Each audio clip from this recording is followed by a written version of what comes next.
A little job can give you a big opportunity. Don't tell me you want this stage and you can't stand at that door. Don't tell me, no. Don't get it twisted. Don't get it twisted.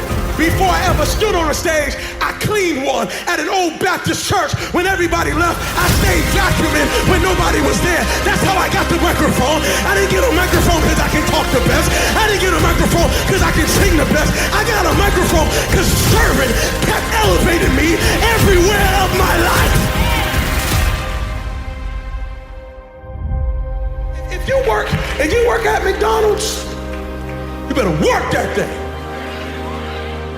If they put you on Friday, you better get on Friday, and you better be in there like, yep, it's Friday, it's Friday. No, it's not, it's Monday, no, it's Friday, it's Friday. And they put you on burgers. You got to get on burgers, you got to be like, watch me flip, watch me, watch me flip, watch me, watch me. And they be like, yo, that's crazy. And then before you know it, they got you at the register like, yep, do you want a number one? Yep, there's a number one right there. Would you like a number two? There's a number two. Have a great day. Would you like suicide? Have a happy meal. And they're like, oh my God. And then all of a sudden, you're the manager. And you're like, yep, I need you over there. I need you on fries. I need you on burger. I need you at the register. Yep, I need you to get that paper. Yep, I need you. Yep, you take a shit there. And then before you know it, you own 6 of those things. Why? Because you started with a little and you worked what God gave you and you elevated yourself to the top. Stop waiting for the big. God said, I gave you enough. Now use what you got. You might be able to outsing me, but can you outserve me? Can you outserve me? There's so many people who want to lead that can't follow. I'm saying this because everybody wants to get to the top. Everybody wants the top. Hey man, when am I going to get on top? When am I going to get on top? If you're trying to get on top, I need you to work the level you're on right now. Can you clean bathrooms? Can you sing for the kids? Maybe singing for the kids might be the thing that gets the whole world knowing your name. But because you think it's small and insignificant, you won't even do it. You're so thirsty and hungry for something big, not realizing that something little, something small is the one thing that you need to take you to the next level.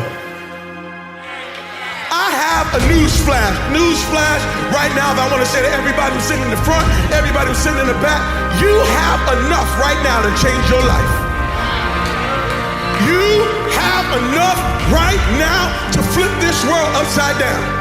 You have enough. You got enough power, you got enough anointing, you got enough grace, you got enough patience, you got enough gifting to make your money, get out of debt, get yourself together, and change everything about your world.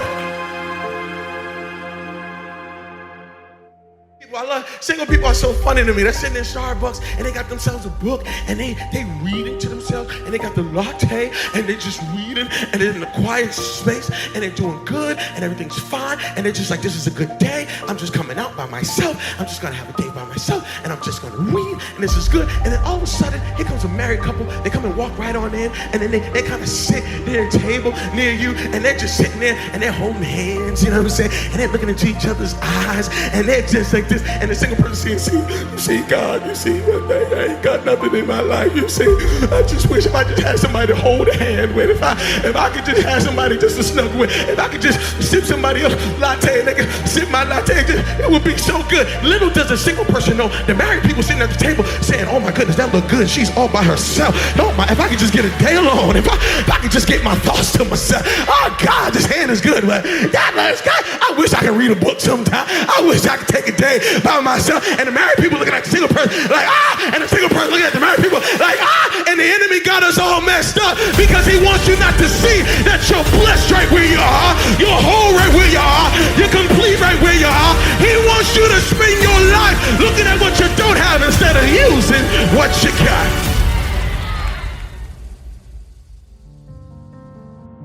And I want to talk to the person who spends all your time talking about every problem you have and what's wrong and what failed and what's messed up and how it's not coming together, I need you to do me a favor. Stop talking about your storm and start talking to your storm. That's right.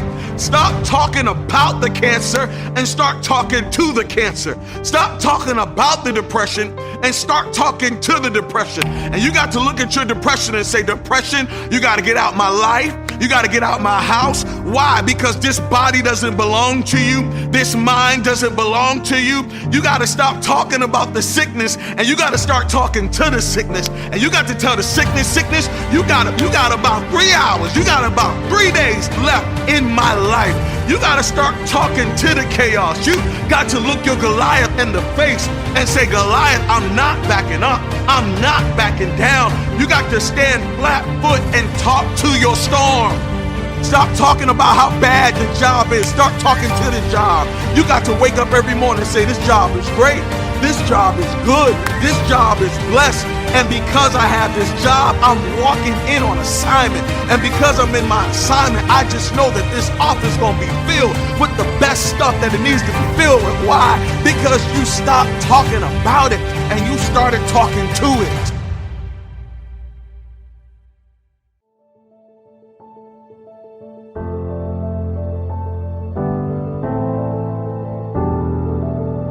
Talking to poverty. Stop talking about poverty and start talking to poverty and say, poverty, you are not welcomed in my life. Poverty, you are not welcomed in my home. Matter of fact, I crowned you a landlord right now. You are the landlord of your life and you have the right to serve an eviction notice over every tenant in your life that don't belong there. I dare you to serve an eviction notice over cancer. I dare you to serve an eviction notice over poverty. I dare you to serve an eviction notice over lack. You got to tell lack, get out my life. You don't belong here. You don't need to be in this room. Get away from me. Why? Because I'm the landlord here and I speak to my storm and I tell my storm, peace, be still. You got to say something different. If you want to see something different, you got to say something different. Many of us, we love to read motivation. Many of us, we love to hear motivation. You can't just hear motivation. You got to speak motivation. You got to say what I'm saying. Don't just hear it and walk away from the video. No, you got to stop and say, what I just heard, I got to repeat. And come on, right now, you got to hear what I'm saying and you got to repeat it. I am winning. You're not losing. I'm winning. Come on, I'm overcoming. I'm getting through this. I'm overcoming this challenge. I'm going to get through this mountain. I am going to make it to my destiny. I'm going to see my promise. I'm going to reach my future. I am going to build my legacy. I am going to have these kids. I am going to find that special person. I am going to get this degree. I am going to buy that house. I am going to do it. I'm not just hearing it. I'm going to speak it into my life because my words can change and shift my world.